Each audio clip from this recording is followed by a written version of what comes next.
Hello everyone. तो SSC CPO की much awaited vacancy आपकी 2024 की रिलीज हो चुकी है।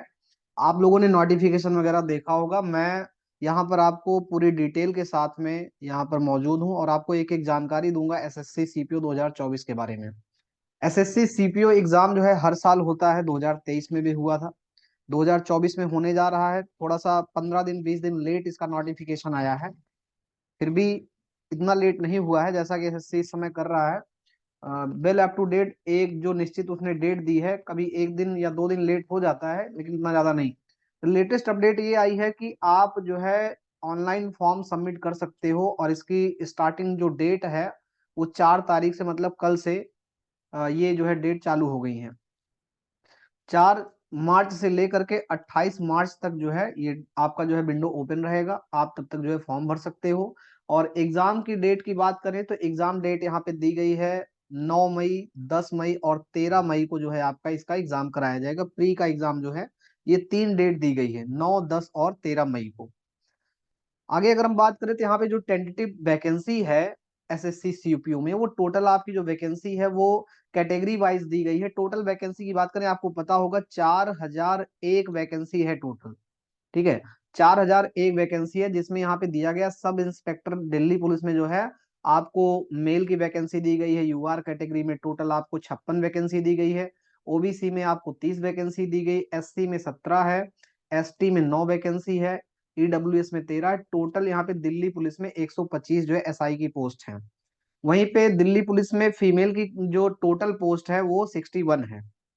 आगे बात करें सीएपीएफ में कितनी टोटल वैकेंसी निकली है, तो सीएपीएफ में ये कैटेगरी वाइज बीएसएफ में, सीआरपीएफ में, सीआईएसएफ में, आईटीबीपी में टोटल कुल मिलाकर के जो है इस तरीके से 4001 वैकेंसी यहाँ पे सीएपीएफ में है। और जैसा कि पीछे आपने देखा कुछ वैकेंसी जो है दिल्ली पुलिस में है।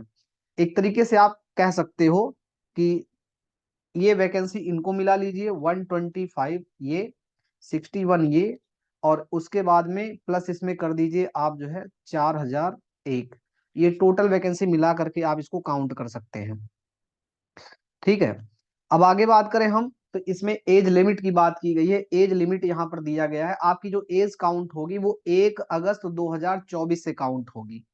1 अगस्त 2024 को आपकी एज क्या होनी चाहिए? 1 अगस्त 2024 को आपकी जो एज है वो 20 से 25 साल के बीच में होनी चाहिए। यहाँ पे बताया गया क्रूशल डेट है आपकी, इसको नोट कर लीजिएगा, 20 से 25 साल के बीच में आपकी एज होनी चाहिए 1 अगस्त 2024 के अकॉर्डिंग।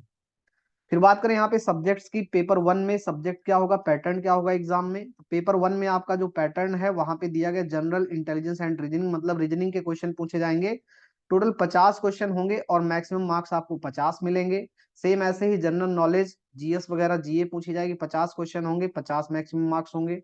क्वांटिटिव एप्टीट्यूड मतलब मैथमेटिक्स, यहाँ पे आपसे 50 पूछी जाएगी, 50 नंबर की होगी। इंग्लिश कॉम्प्रिहेंशन होगा 50 नंबर का, मैक्सिमम मार्क्स आपका 50 होगा। और इसके लिए एक्यूमुलेटिव आपको टोटल 2 आवर्स दिए जाएंगे, मतलब 120 मिनट आपको जो है टोटल टाइम दिया जाएगा। उस दौरान आप चाहे जनरल इंटेलिजेंस रीजनिंग को आप चाहे 20 मिनट दें, चाहे 15 मिनट करें, चाहे आधे घंटे में, कोई दिक्कत नहीं है। आप जितना टाइम यहाँ पे बचाएंगे उतना ही टाइम आप कहीं पे इन्वेस्ट कर सकते हैं। कुल मिला के 2 घंटे मिलते हैं। फिर बात करें पेपर सेकंड की, पेपर सेकंड में आपको जो है केवल इंग्लिश लैंग्वेज कॉम्प्रिहेंशन का आपका पेपर होता है। इसमें 2 घंटे 200 क्वेश्चन आपको मिलेंगे। मैक्सिमम मार्क्स आपके 200 होते हैं। टाइम ड्यूरेशन जो आपका होगा वो 2 घंटे का होगा। केवल एक पेपर मेंस में होता है।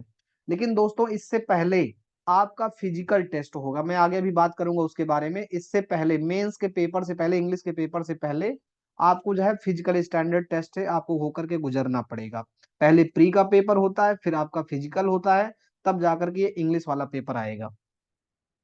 यहाँ पर एक इंपॉर्टेंट फैक्टर है कि question in both papers will be of objective multiple choice type, कि आपका जो पेपर होगा चाहे वो पेपर वन हो चाहे टू हो, इसमें मल्टीपल चॉइस के क्वेश्चन ले। चलो ये तो बात आपको समझ में आती, कोई दिक्कत नहीं।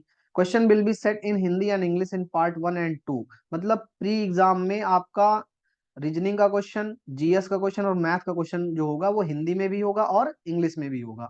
लेकिन जो इंग्लिश लैंग्वेज का पेपर होगा चाहे वो प्री में हो चाहे मेंस में, वो तो ऑब्वियस सी बात है कि वो इंग्लिश में होगा ही। ये इंपॉर्टेंट यहाँ पे फैक्टर है, बोल्ड पार्ट में जो दिया गया, there will be negative marking of 0.25 marks, मतलब 1/4 की आपकी नेगेटिव मार्किंग होगी। 1/4 की आपकी नेगेटिव मार्किंग होगी, ये ध्यान रखिएगा, प्री में भी होगा और मेंस में भी होगा। उसके बाद यहाँ पे दिया गया है कि जिन बच्चों के पास एनसीसी सर्टिफिकेट होगा और एनसीसी सर्टिफिकेट होल्डर उनका 1 अगस्त 2024 के पहले पहले उनका सर्टिफिकेट बन गया हो, अगर उनके पास एनसीसी सर्टिफिकेट होता है तो उन बच्चों को 10 मार्क्स जो है एक्स्ट्रा जो है उनको अलॉट किए जाएंगे, अगर सी सर्टिफिकेट एनसीसी में है तो। सेम ऐसे ही 6 मार्क्स उनको जो है अलॉट किए जाएंगे अगर बी ग्रेड का उनके पास सर्टिफिकेट है, और अगर 4 नंबर एक्स्ट्रा उनको दिए जाएंगे अगर ए ग्रेड का उनके पास सर्टिफिकेट है। ये तो बात हो गई एनसीसी सर्टिफिकेट की। बात करें यहाँ पे फिजिकल स्टैंडर्ड टेस्ट की, तो फिजिकल स्टैंडर्ड जो आपका टेस्ट है यहाँ बताया गया क्या होगा। तो नॉर्मल जो मेल कैंडिडेट होंगे उनके लिए 170 सेंटीमीटर हाइट होनी चाहिए, उनका जो चेस्ट है वो अनएक्सपेंडेड जो है 80 होना चाहिए और फुलाने के बाद 85 होना चाहिए, मतलब अनएक्सपेंडेड जो है 80 होना चाहिए, एक्सपेंड करने के बाद 85 होना चाहिए। ऐसे ही कुछ यहाँ पे जो है कैटेगरीज दी गई हैं, जैसे हिल एरिया से आते हैं, कुमाऊं से आते हैं, हिमाचल प्रदेश से आते हैं, गोरखा जाते हैं, तो उनकी हाइट जो है 165 होगी। ऐसे ही all candidate belonging to scheduled tribe उसके लिए 162.5 होगा। सबसे इंपॉर्टेंट है यहाँ फीमेल के लिए, तो फीमेल के लिए जो है जो नॉर्मल कैटेगरी से आएंगी उनके लिए जो हाइट है वो 157 सेंटीमीटर उनकी हाइट होनी चाहिए। ठीक है, आगे अगर हम बात करें तो यहाँ पे जो फिजिकल स्टैंडर्ड टेस्ट होगा हाइट वगैरह नापने के साथ साथ, तो इसमें आपको ध्यान रखना है मेल कैंडिडेट को रनिंग वगैरह के लिए, शॉर्ट पुट्स के लिए या हाई जंप लॉन्ग जंप के लिए क्या करना होगा। तो पहला जो उनका काम होगा मेल कैटेगरी के लिए, उनके लिए 100 मीटर रेस होगी 16 सेकंड में। उसके बाद 1.6 किलोमीटर रेस होगी 6.5 मिनट में, मतलब 6.5 मिनट में 1600 मीटर की रेस होगी। फिर लॉन्ग जंप आपको कराएंगे, 3.65 मीटर की लॉन्ग जंप होगी, इसमें आपको 3 मौके दिए जाएंगे। अगर 3 बार किसी भी एक पहली बार में कर लेंगे पास हो गए, दूसरी पहली बार में नहीं कर पाए दूसरा मौका आपको देंगे, अगर दूसरे में कर ले गए तब भी आप पास हो जाएंगे, नहीं दूसरे में कर पाते फिर तीसरा मौका आपको देंगे, और तीसरे में आप कर लेंगे तो पास हो गए, अगर 3 में आप जो है नहीं पास किए तो आपके फिर नंबर कटेंगे, आप डिस्क्वालीफाई नहीं होंगे लेकिन नंबर कटेंगे, फिर टोटल मेरिट पे आपको फिजिकल स्टैंडर्ड पे देखा जाएगा कि आप पास हुए कि नहीं, लेकिन अगर आप 3 में नहीं पास हुए फिर आपके नंबर कटने लगेंगे। ऐसे ही हाई जंप होगी 1.2 मीटर की, 3 चांस ऐसे ही इधर जी आएंगे। शॉर्ट पुट का मतलब ये है कि आपको जो है गोला फेंक होगा वो आपको जो है फेंकना होगा, 4.5 मीटर जाना चाहिए। ये एक स्टैंडर्ड होता है, मतलब ये मान चलिए कम से कम 5 किलो के आसपास का वो रहेगा। ठीक है, 16 LBS का मतलब है वो 5 किलो के आसपास होता है और उसको आपको फेंकना रहेगा, वो 4.5 मीटर तक वो जाना चाहिए। ठीक है, 3 चांस इसके लिए मिलेंगे। वहीं पे फीमेल कैंडिडेट के लिए 100 मीटर रेस है 18 सेकंड में, 800 मीटर फिर से रेस होगी एक दूसरी 4 मिनट में, लॉन्ग जंप है 2.7 मीटर की जिसमें आपको जो है 3 चांस दिए जाएंगे, हाई जंप होगी 0.9 मीटर जिसमें आपको 3 चांस दिए जाएंगे। तो ये तो फिजिकल स्टैंडर्ड हो गया।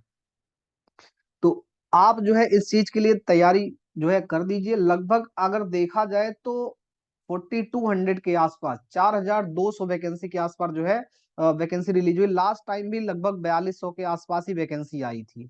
तो बढ़िया आपके पास अगर आपकी इंग्लिश बढ़िया है तो प्री और मेंस मिला करके, प्री में 50 नंबर की इंग्लिश होती है प्लस 200 क्वेश्चन आपके मेंस में होते हैं, 250 नंबर आपके जो है इंग्लिश में बन जाए। अगर आपकी इंग्लिश अच्छी है, हाइट है, फिजिकल आपका अच्छा है, तो आप ये फॉर्म भर दीजिए, तैयारी बढ़िया से करिए। Best of luck. और कोई भी प्रॉब्लम हो तो आप कमेंट करके या हमारे टेलीग्राम चैनल से, इसी नाम से जैसे नाम से यूट्यूब चैनल है सेम नाम से जो है यूट्यूब आपका जो है टेलीग्राम चैनल, उस पर कमेंट करके आप जो है चीजें पूछ सकते हैं। Thank you so much.